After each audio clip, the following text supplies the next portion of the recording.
Welcome to Talksicology, brought to you by Recovery Unplugged, the place where we talk about all things substance abuse, recovery, and mental health, with guests offering varying perspectives and viewpoints. Hosts Joseph Gordo and Jason Cabello share about their addiction and recovery and other serious subject matter through lighthearted yet candid conversation. 1, 2, 3, shoot. Yeah, I won one. Intro. Welcome to Talksicology, greatest podcast in the world that talk about all things Disney, Walt Disney World, the Disney expanded universe, Disney adults, adult Disneys, Disney cruises, gangs. Disney gangs. There's Disney gangs. Especially, I bet there is. And addiction. And addiction, mental health, recovery.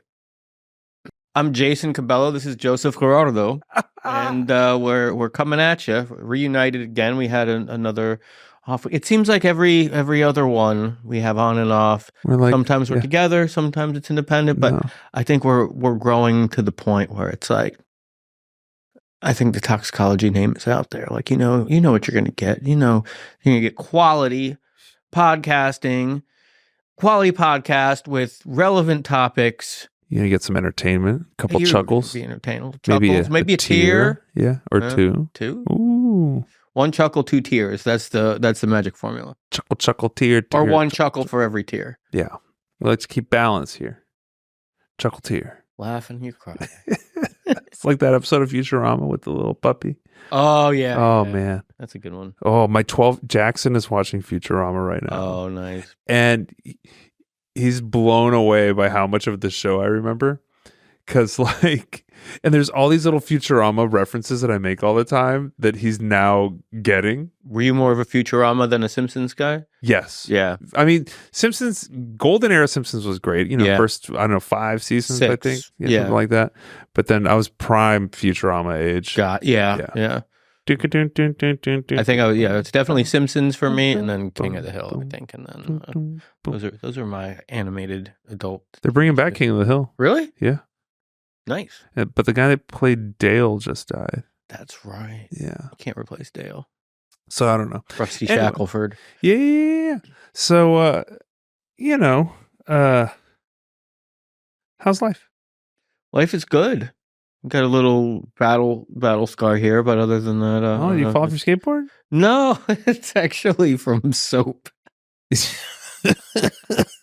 you could pick that up in the camera there, I'd love to have a good story about it. That I had some I did some saw a kid getting bullied and went to took was it 5 on soap in 1. prison? What? No, man, it was Gabby.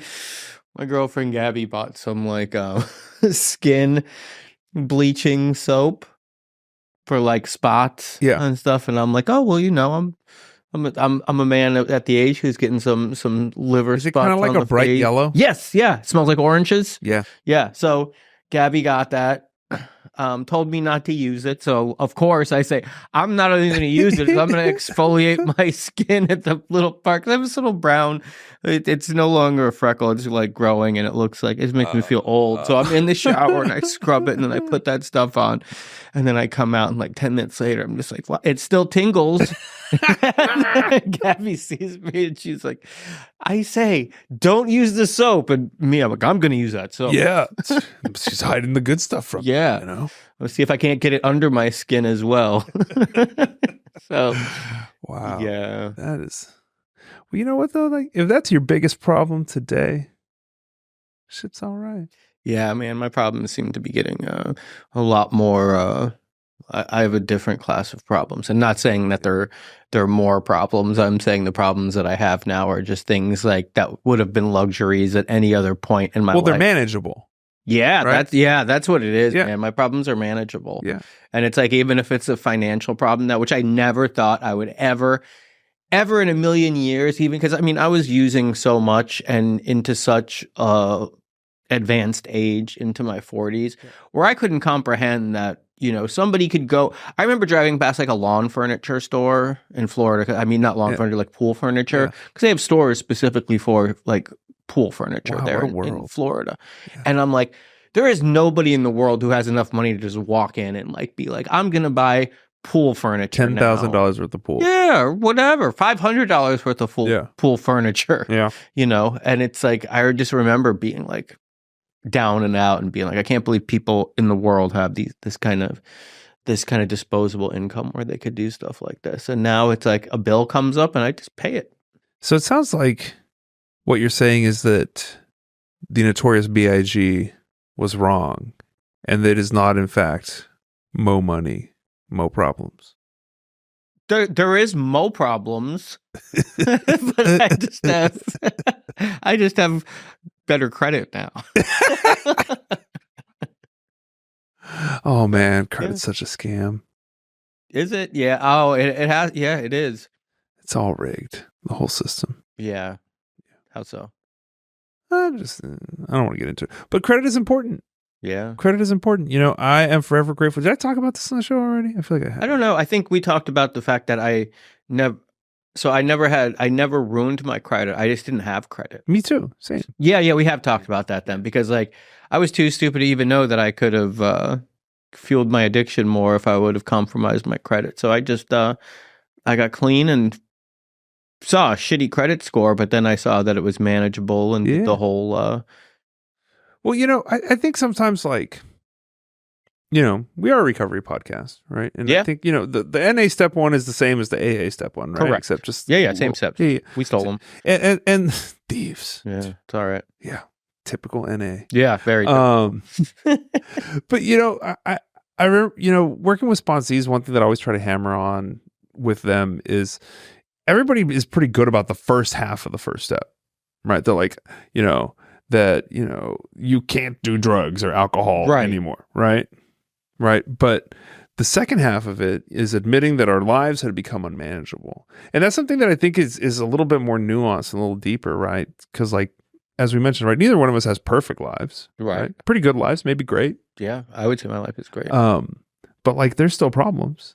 Yeah, lots of problems. Yeah, the difference is that we have tools and the ability to manage them. And I think that's, you know, one of the blessings of recovery is, you know, I see clients so often in early recovery, like in treatment, right? And like, man, we're out of chocolate milk. And that can be... Oh, that would send somebody over the fucking edge. Absolutely. Yeah. You know, because they're so raw and they don't have these tools for managing life. Yeah. You know, even something that may seem silly, like being out of chocolate milk or not being able to use the phone exactly when you want to use the phone. SoundCloud's going out of business. I need to AMA. Yeah. Get to my beats. Yep. We had that one. But, you know, nowadays, you know, as people stay sober, right, and develop some skills, right, life becomes manageable. Yeah. The problems are exactly the same. And a lot of it is, you know, and this is one of the other things that you learn in recovery. It's just like the world is going to be exactly the same. Yeah. You know, it's just... you're going to have tools to manage that a lot better. And for me, it's just like, I find out that Texas tag, I've been, you know, I didn't know text tag. I didn't open my mail and didn't realize that I had a, oh yeah, you know, something, and had to pay like a couple $100. They don't fuck around with the late fees. No, they do not. Tag. And I just was like, well, I guess I got to pay it. Wow. So I owed you $1.50, but now I owe you $74,000. You know, if you call them, they will. Yeah. Yeah. It was a Sunday. It was yesterday actually that I did it. And I was just like, if I forget to do it today and be like, I'll call them tomorrow and haggle the price, like it's going to be another 2 weeks and I'm going to have just more to haggle out of. So I'm just going to do it. Yeah. And I did it. Yeah. So speaking about manageable lives, you know, people don't have to be in recovery to also face challenges in life and learn how to manage their unmanageability. Or to want to help people. And, you know, that just makes me think about today's guest. In English or in Spanish, are you thinking? Clearly, you want me to do it in Spanish. No, I actually didn't even think about it. But yeah, why don't you go ahead and... What? All right. How do we say Toxie fans? Toxie. Spanglish will be perfectly fine. Bueno, yo estoy muy emocionado hoy para traerles nuestro... Oh, how do you say fucking guest in Spanish? You're the one fluent in Spanish here. That's not a word that I use. Guest. I don't know how to say. We stumped him. Well, like huéspedes, but I don't think that applies for like if you're a host. Today's guest is Aleshka Ortiz. She's a clinical navigator for Recovery Unplugged who has a distinct pleasure of covering the Orlando, Florida market. Very important market. Very important market. Happiest place on earth. So For some, not not for all. but not And that's for all. why it's such an important job To be a clinical navigator. in Orlando, Florida. Ladies and gentlemen, Without any further ado, here she is. we bring you Miss Aleshka Ortiz.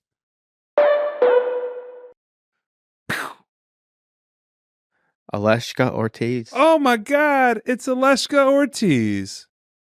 Hello. Coming to us straight from the happiest place on earth, Disney World. Which Yeah. ride are you on right now, Aleshka? I'm on Mine Train. Oh, the it's just I think it's a minecart with the seven dwarves. Seven Dwarfs. The Seven Dwarfs? Yeah, Oh, Seven that's a Dwarfs good Mine one. Train. That is Oh, a good man. one. Mhm. Oh man, I have a really strong core memory of going to Disney one time, and there's these little barrels while you're waiting in line for that ride, for the minecart ride, and you spin them, and when you spin them, a dwarf appears on the ceiling above you, and if you organize with the other people in line and get all seven of them spinning, Snow White appears in the middle. Get the hell out of here. Yeah, yeah, yeah.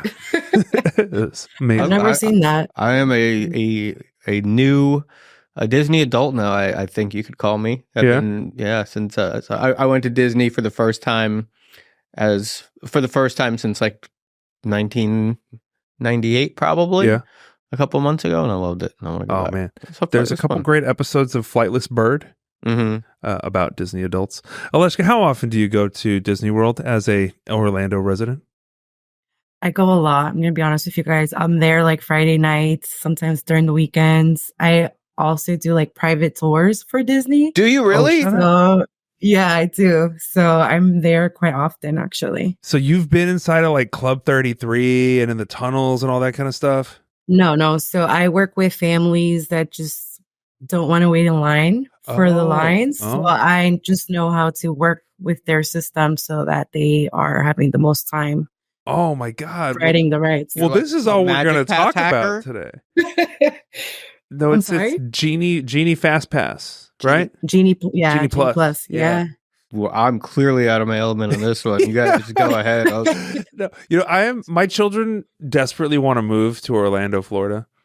And it's funny because like me and my wife tell them like, hey, just because you live in Orlando doesn't mean you go to Disney all the time. But everyone I know who lives in Orlando Yeah. goes to Disney all the time. They'll like, Mhm. they get the yearly pass and then they'll just like pop in on Saturday for dinner. You know? Exactly. So I still have a Florida driver's license. I haven't changed it over to Texas yet. And Oh, you could probably get it then. right, no, when Mhm. we went, we got the Florida discount, and then I found a way. God, I hope Bob Iger isn't listening or any of the people at Disney. He's a huge fan of the Yeah, show. but I found a hack that I could still keep my Florida discount and changing my driver's license to Texas. So. I think that's fraud. Anyway, oh man, so we'll get off the Disney train. I'm sure we'll come back to Disney a little bit here in a while. But Aleshka, welcome to the show. Thank you so much for being here today, for teleporting here from Orlando. And so you are a clinical navigator with Recovery Unplugged. Yes, I am. What is a clinical navigator? I'm sure you've had to put together a spiel to explain what you do. Yes. So a clinical navigator is just really a person in the community that's there to link clients to the resources that they need if it has to do with mental health or substance abuse. Okay. And so what do you do all day in this role? Like what's an average day look like?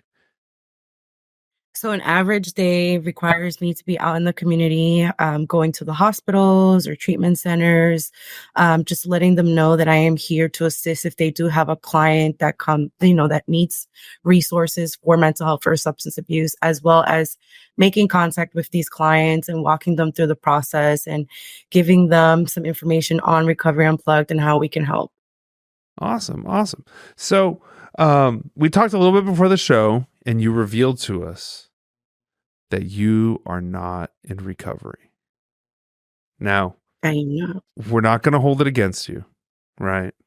But, I am always curious when folks who aren't in recovery choose to work in recovery, just because it's a tough job, So like what drew you to working in this field or to working in mental health in general? Well, I will say I'm a big wear my heart on the sleeve type of person. I want to help everyone that I come across. And I saw that there was this big gap in regards to mental health resources and substance abuse resources, especially in my background. So just to kind of give you a little bit of history, my family's from Honduras. And if I tell my mom, hey, mom, you should go see a therapist because something happened, she'll be like, I'm not crazy. What are you talking about? Right. So that is something really big in the communities that I've lived in. And I just wanted to be that different, I guess, unicorn in a bunch and really be a resource to anyone and be that person that, someone can count on if they need help. So, let's talk about that. We've touched on it before, how the Hispanic population, tends to not want to talk about mental health or addiction in any way. Even I found out I had my tío Toño, I guess I'm outing him here, but after he passed away is when someone in my family finally decided to share with me that he had been in AA for a period of time in his life. Oh yeah. And I was like, man, I've been in and out of rehab for years and nobody mentions this to me. Right. But so why do you think that is, Aleshka? I just think that the way that they were brought up is you keep all your problems home. You don't share your problems with anyone. Everything is very hush hush and no one's going to solve your problems for you. Right. So why talk about it? That's the mentality. You have to stay strong no matter what you're going through. Yeah. I'm first generation American. My father was born in Mexico, and that whole side of my family still the most loving people in the world. But every male in the family has had their couple of years, for me, it was a couple decades, but mostly every male in that family has, a lot of my cousins and everything, we all had our couple of years of just cutting it really close, and if somebody went to jail, we talk about their vacation. If somebody had an issue, we talk about the problem. Yeah. And it's that's what it's left at that. It is very, even within the house, it's just it's not discussed all that much and very kept guarded. But I feel because I'm, believe it or not, also first generation born in the US, but I feel like our generation, or my generation, not so much Jason's generation here, but are much more open to having those conversations, right? So Aleshka, how do you, in Orlando, there is a large Hispanic population, right? So how have you started to get people to have these conversations? Well, I think it's really people like us, the first generation, that are willing to talk about it. I think it's just a matter of hey, how are you feeling? Actually, genuinely, how are you feeling? Asking those questions that go deep and kind of forces someone to talk about it. I know, I'll tell you, a little example, my parents weren't ones to always be oh, I love you. That was something I knew that they loved me, obviously, I just was supposed to know. But they never really spoke it, into existence, I guess you can say. So just me being hey, I love you guys. How are you doing? What's going on? How do you feel about this? Asking those questions to these individuals is how I started to get them to open up and break those barriers, even within my own family. I'll also say my dad, when I was growing up, my dad used to drink every weekend and like get super fucked up, like smashed. And I grew up seeing him the next day, like hungover, and seeing my mom and my older siblings like super mad at my dad. And I didn't understand until, like as I got older and I started questioning, like, well, why are you feeling sick? Or why is everybody mad that you're having a drink? Isn't this normal? Isn't this what you guys do on the weekends? And just kind of questioning their usual behaviors and the way that they see things is how I've been able to kind of open up those conversations. Oh man, this just hits so much, like for me, because growing up, like my dad did all kinds of stuff that like I did not know was not normal, right? Like sleeping in until noon on Saturdays and Sundays. And I remember being in high school, living with my dad and his wife, my stepmom, I guess. And like my dad had gotten so drunk one night that he peed off the balcony of his home, right? And I'm like 15, 16 years old and I start laughing and his wife looks at me, she's like, "Why are you laughing? Like, that is not funny. Like, that is fucked up." And I was like, I guess it kind of is. Yeah. But yeah, it's inroads with the Hispanic community is something that's been kind of near and dear to my heart. I grew up in South Texas, so 97% Hispanic population, very few resources, and spent 6 years trying to get sober, going in and out of treatment and going straight back to Laredo, Texas, and going right back to using alcohol and drugs. So, but besides having these kind of conversations, what other, suggestions do you have for trying to develop better mental health awareness in the Hispanic community? I think the biggest thing is like letting people know that there are resources for them and like what that looks like. So for example, we mentioned we're first generation children from, either people that came from different country, migrated here. So what does that look like for us? So we're going out into the community and we speak English and we can defend ourselves and we can find resources. So think of like our parents or our tias and tios who they may be struggling with something and they don't even know that there's a program out there that they can connect with someone in their native language, and not just native language, but someone that's going to understand like their culture. I think that's the biggest thing. A lot of people just don't know that there are resources for them. Yeah, because that's huge, right? It's not just about like someone who can speak Spanish, right? It's about like having a cultural understanding of where somebody's coming from. Absolutely. Especially with alcohol, right? Like I know I'll tell you, like when we have family barbecues on a regular Wednesday night or even on the weekends, family parties, there's a bunch of alcohol there. And it's common, even when I was growing up as underage, my parents might like deny this, but, right before I went out at a young, like 17 underage, here, take a shot with me. I'd rather you drink with me than you to go and drink outside. So that was just like normal, normal behavior. Jason, you probably don't know about this kind of stuff, but like that's super normal. I mean, when I was 16, I did my junior year of high school in Mexico because I got into some trouble here and got sent away. And like our official school sanctioned like party one year was at a club, like with buying bottles and like completely fully sanctioned. What? Yeah.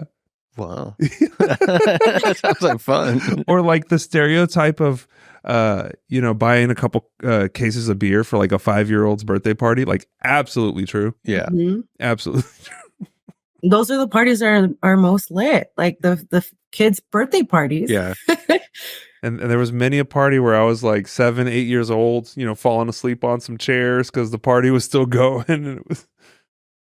I think that's the biggest thing. I would wake up at like 6, 7 in the morning on a couch at a family member's, house, because that's when the party ended. And you just smell the fumes of everybody who's been drinking all night. Yeah. Yeah. Parents all, happy, extra happy, I guess I should say. And going home and them sleeping because, they have a hangover. Super normal. Yeah. So now, what was your background as far as work goes before coming to work? Had you worked in mental health previously? Yes. Yeah, I did targeted case management for individuals struggling with mental health and substance abuse prior to this.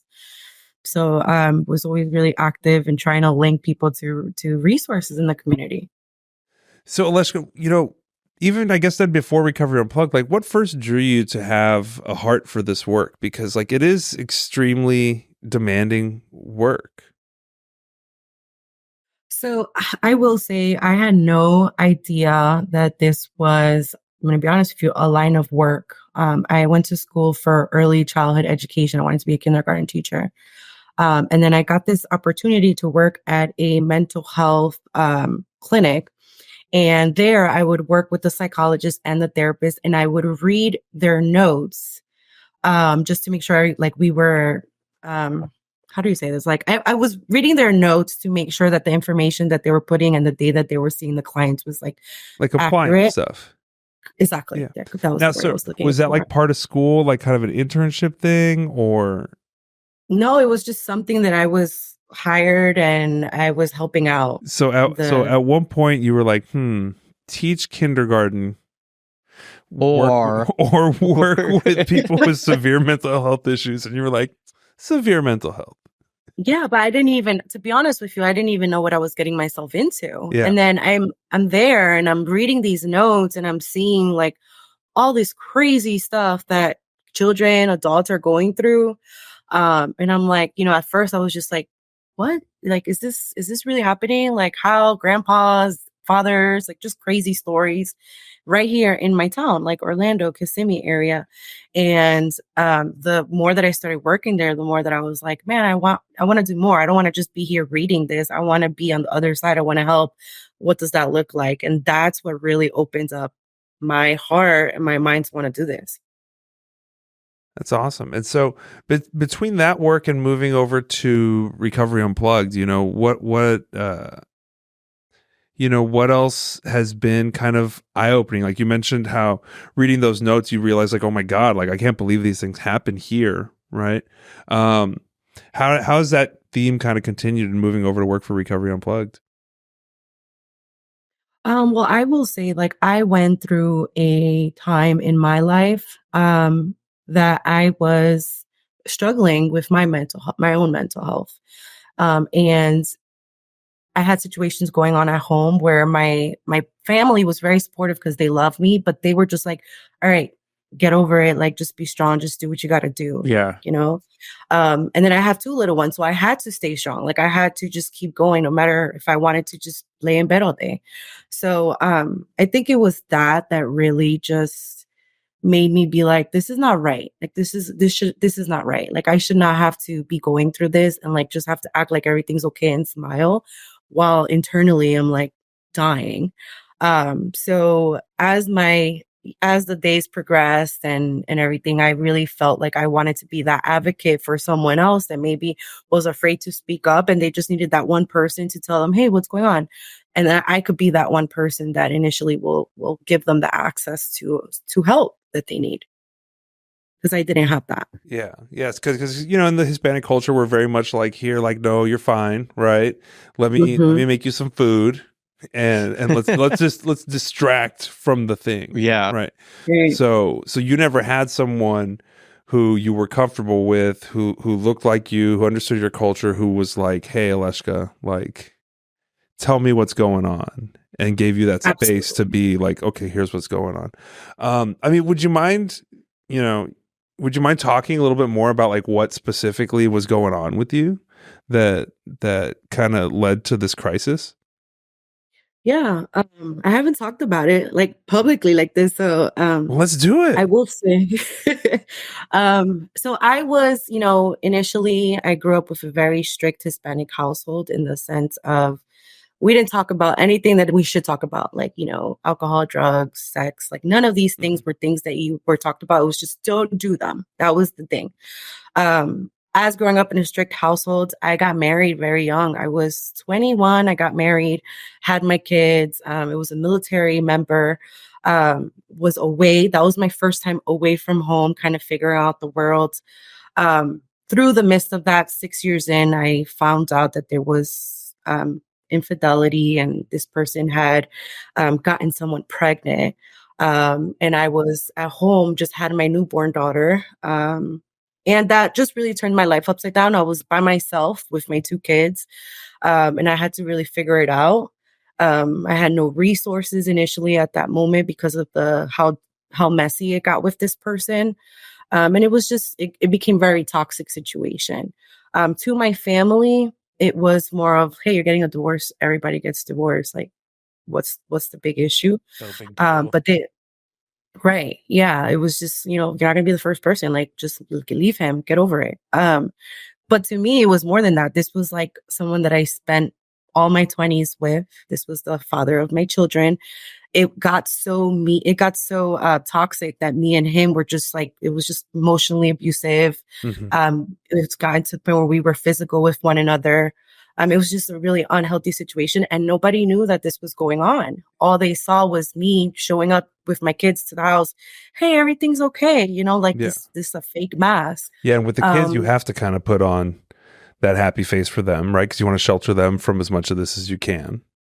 Exactly. So in the midst of that, me trying to have to like hide it, what I'm going through, and then figure out what I'm going to do with my life because I'm no longer going to have this family with this person. And then keep it all together and still go to school and still work on my career and still just be this happy person that I'm expected to be. And I never told anyone what I was going through until it was over, and I, went through my emotions, and then now I'm able to kind of be like, yeah, I went through this, and this was bad, and this person was not good for me. So Yeah, I mean, even like a non-messy divorce, right? Even something that's like real basic, like that's a huge challenge, because we kind of incorporate the idea of like, I am a husband, or I am a wife, right? I am a mother. Like we incorporate these things into our identity, much like as drug addicts, right? We start to identify like, I am a drug addict. Like this is part of my identity. And so then to have that smashed, right? Like not only who you thought you were, but who you thought that person was, right? And what you expected life to look like going forward, like all that changes in an instant. So having, changing your identity around that is something that's super challenging, right? Trying to figure out like, it sounds like you were a stay at home. So like, okay, how do I make money? Like, how do I, who's going to watch the kids, all that kind of stuff. But so, that is something incredibly difficult, and all the props to you for walking through that. And it sounds like changing some of the things that were normal within your family as you did it, right? By being able to say like, hey, I'm not okay. And this is why it is a big deal to get divorced. Yeah. So what do you see that you didn't have growing up, that you didn't get from your parents, that you want to instill with your kids? The biggest thing that I always say is like talking to my kids, like not so much of being that disciplined person that's like, don't do this, but like, why? Like, let them really know what the world is like talking to them about all these things that we're afraid to shelter them for, like just being extra communicative. Even with my role now, if you ask my kids what I do, they'll tell you, oh yeah, she works for Recovery Unplugged. She helps people with mental health and substance abuse. Like they know what it is. Right. And I talk to them, how are you feeling? Why do you feel like this? Like, not just, I'm talking to you, be quiet. Like I'm the adult, shut up. Like that was kind of the dynamic that I had with my parents. Like they were the parents, and I wasn't allowed to question them. So shifting their mindset. So have you seen things that like your kids are doing that you would maybe take a little pride in? Like if they're saying, like communicating with you, like, hey, listen, I'm not feeling okay about this, or I'm not in a good place today. Like how does that feel to know that you are making a change in the sort of,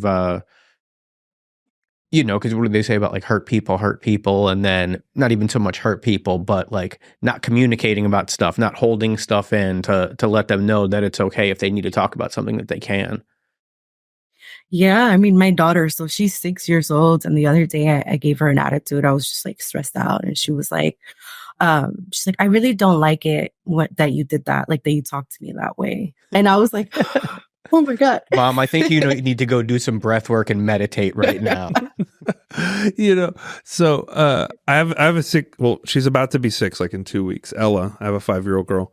And so she's had some congestion that has like messed up her ears, that she's gonna have to get tubes in her ears because she can't hear, right? Mm-hmm. So we all yell at her all the time because she can't hear you.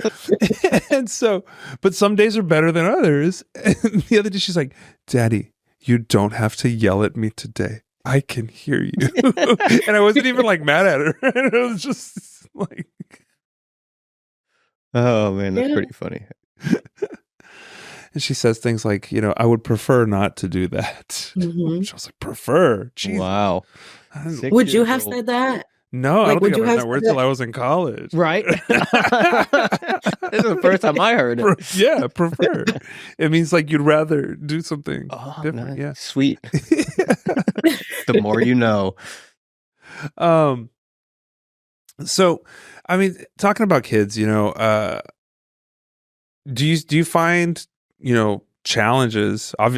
Do you find? Obviously, you do. But like, what are some of the challenges that you've had to work through as a single mom?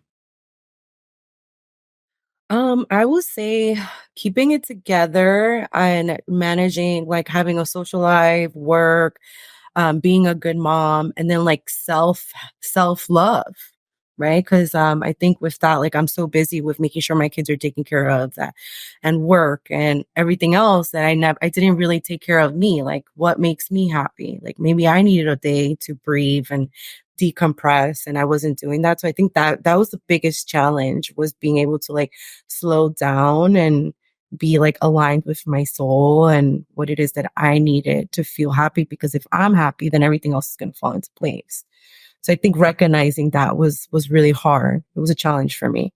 Yeah, and I think for a lot of parents, right, like that idea of like putting your oxygen mask on before you put the kid's oxygen mask on. Yeah. On take care of yourself a little bit before you can bring it on forward. I'm just thinking, I'm sorry, I can't get this out of my head. I'm just thinking of how pissed your kids must get when you go to work at Disney and you have to leave them home and be like, hey guys, I'm going to Disney for the day with another family to have fun with them. And you like come home with the ears and the balloons and they're just... Let me tell you. So when I first started that, I was so sad. I was like, oh my God, I'm at Disney with another family. Like I was thinking like every ride I did, I was like, oh my God, my daughter, my son will love this. Like the whole time. And then after that, I like bought the annual passes for all of us. And every time I go to Disney, like at the evening time frame, I'll take the kids, whether it's for dinner or I'll buy them cool ears and cool gear. And they've learned to love it. Okay. So that would have pissed me off. For sure. Yeah. Oh no. One time I had to go to a conference in Orlando. And so I flew Chelsea and Ella out with me. I was like, hey, I'm gonna go to this conference. I'll go work. You guys go to Disney, rooms paid for, all that kind of stuff. And Aleshka, you've been to some conferences at this point. Yeah. Yeah. Yeah. So like if it's a 3-day conference, usually like by the 3rd day, everybody's done. Yeah. Like they've talked to everybody they're going to talk to. So like on the 3rd day, I'm like, you know what? I'm leaving after lunch. and I called Chelsea. I'm like, where are y'all at? They're like, we're at, where were they were that day? Wherever the Slinky Dog Dash is. I think that's Hollywood Studios. At Hollywood. Thank you. So she's like, we're at Hollywood. I'm like, what? A half-day pass is only $55 or something. And I was like, let's go. And I took off to Disney, and my kids were the other 2 boys were still here, and they were very upset. Yeah, rightfully so. We didn't bring them nothing. Nothing. Oh, that's terrible. What's your favorite Disney park? Hollywood Studios. Yeah. Because of the amazing Star Wars stuff? I'm not a Star Wars fan. Believe it or not, like my favorite ride there is Slinky Dog. Yeah. But it's just like, I just like that they have a variety for like everyone in the family. Like you can go with little kids. You can go with I took my mom and dad to Hollywood Studios.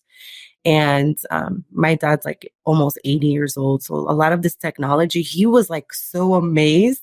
So I just feel like that park in specific, like you can bring anyone and everybody will have a good time. Like there's something for everyone. So So when you took your dad, were you like, so how are you feeling right now, Dad? Like, how does Yeah. that how did the Tower of Terror make you feel? Let's talk about that. He didn't want to talk about You it. didn't want to talk about it. So we went with my whole family, my brother, my sister, my kids, my mom and dad. And we told them it was just a ride. We're like, oh, it's just a little ride. You go in the elevator, nothing serious. Yeah.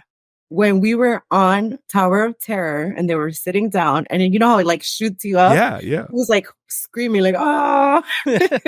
And I've never seen my dad like ever get on roller coasters like that. But like he was freaking out, but he was laughing, like he was having a good time. But yeah, Oh my God. we tricked Tell him me you onto bought the it. pictures. Yeah, we did. Yeah. I got the video too. Yeah. Send them in and we'll We gotta splice that in right here. In, so we can Okay. see it. Did you grow up in Orlando? No. So I grew up in New Jersey, North Bergen, New Jersey. And then my parents were over the snow when I was freshman in high school, and then they moved me to Orlando. I feel like everybody who lives in Jersey wants to move to Florida, Yeah. and a lot of them do.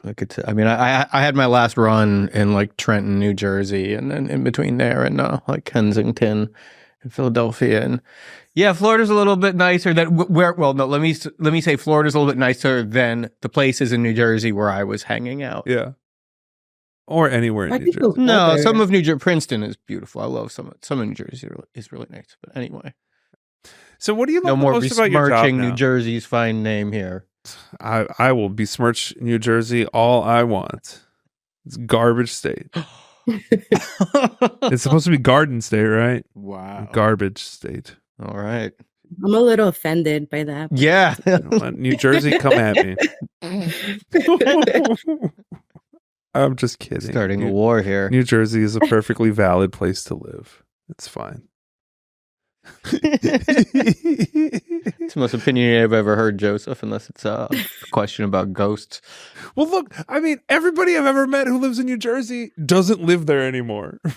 All right, that's fair. That's fair. Mm-hmm.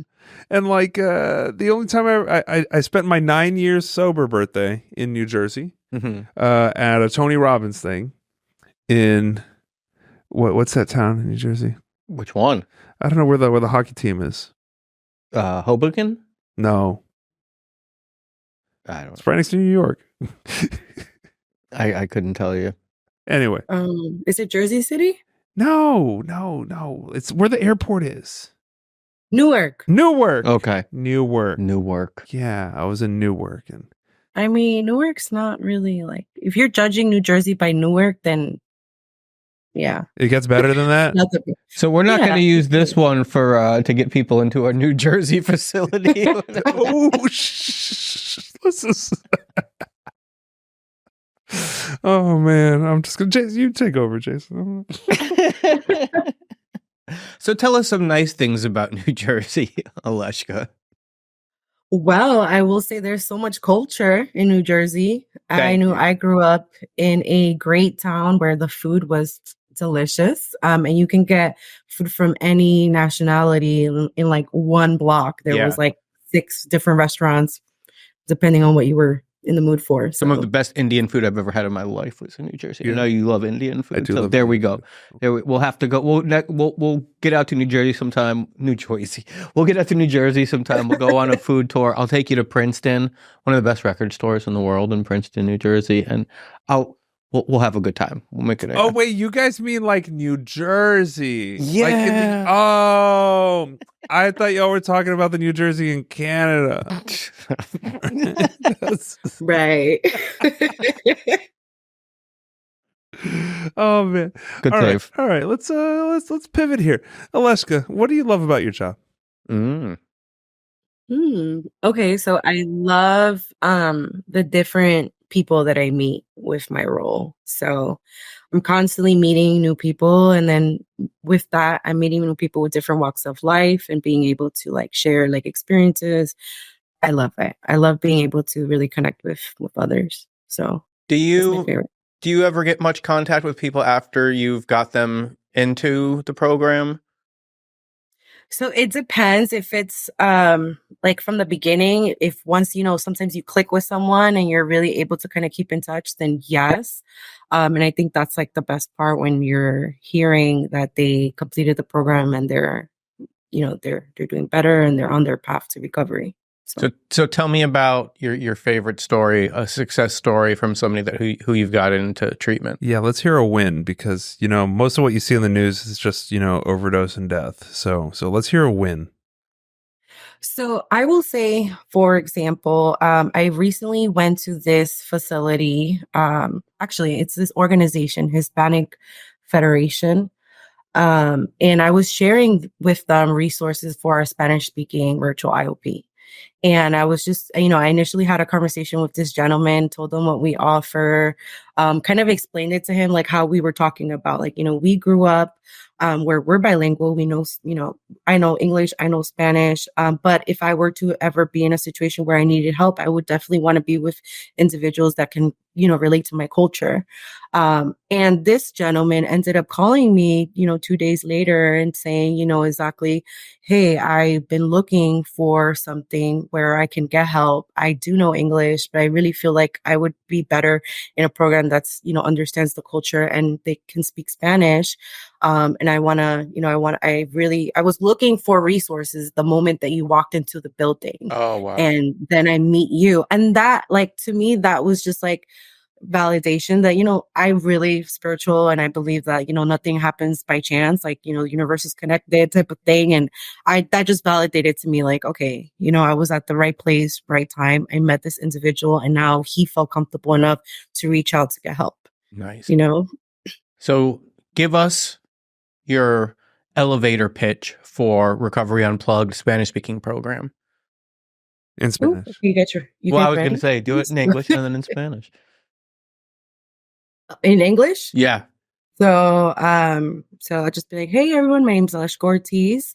I'm a clinical navigator for Recovery Unplugged. What that means is I help link clients to resources in the community. We've recently launched our Spanish-speaking virtual IOP. This is a program that's specifically for individuals who feel comfortable getting the treatment that they need in Spanish, or even for those individuals that are maybe going through something, but they really want to be in a room with individuals with similar beliefs to them.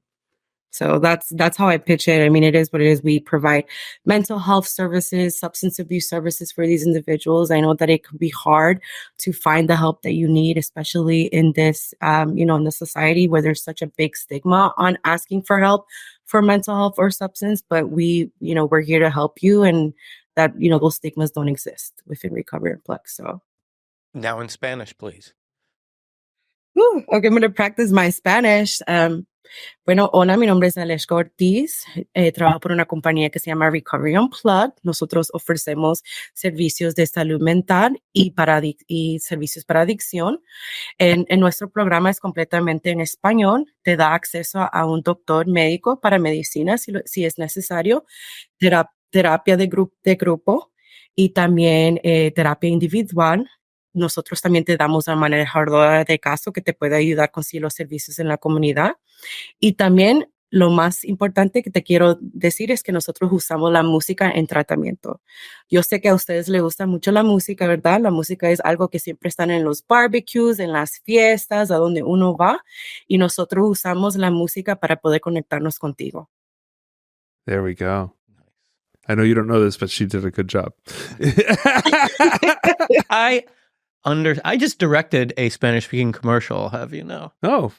You saw it. Yeah, I did see it. Yeah.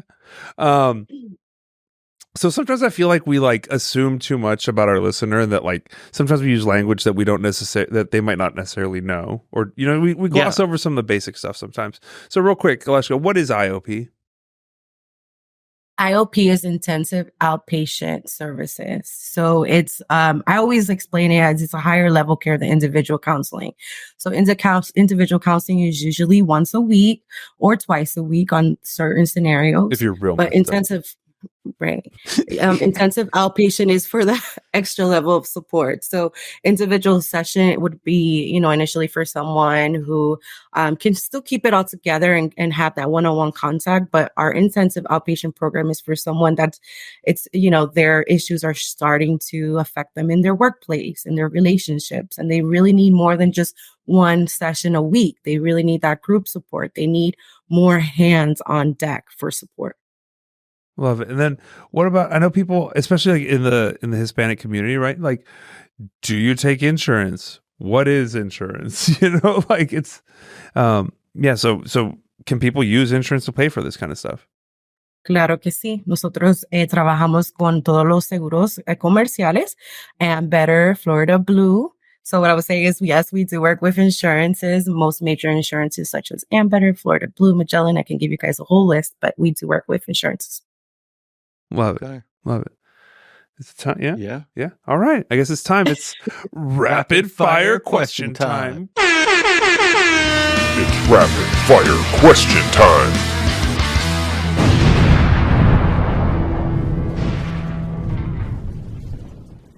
Beep, beep, beep, beep, beep. All right, Aleshka. You talked earlier about finding time for yourself, right? And to take care of your own soul and all that good stuff. So what's your go-to music when you're having one of those days where you're frazzled, right? Kids weren't cooperating, work didn't go exactly the way you planned, and you need to get back in the groove. What music do you listen to? I'm a big reggaeton listener. So the first song that came to mind was Mañana Será Bonito from Karol G. Not sure if you heard of it, but the whole song is her pretty much saying like, there's always a blue sky after the storm. So tomorrow's going to be a beautiful day. So that's my jam. It's on repeat right now. I've never heard that song, but I've heard the beat because all reggaeton is a doom. Pretty distinct. Yeah. All right. So they make the movie of your life, the Aleshka Ortiz story. Who plays you? Ooh. Salma Hayek. I was going to say Salma Hayek. And then when it comes to the portion of you coming on Talksicology in the movie, you'll have George Clooney, and then we'll be playing Joseph, and then I don't know who would be playing me. Giovanni Ribisi. That's who. I was going to say Paul Giamatti. Oh, you fucker. All right, Aleshka. Ben and Jerry's comes to you and they're like, man, that movie was amazing. We want to make an ice cream flavor based on your life. What do you want to call this ice cream, and what do you want to put in the ice cream? Oh my God. I don't know. Caramel explosion. Okay, caramel explosion. So I'm assuming there's some caramel in there. What else we got? Caramel, vanilla, chocolate. We got some chocolate chips, some fudge. Oh, that sounds pretty good. Hungry.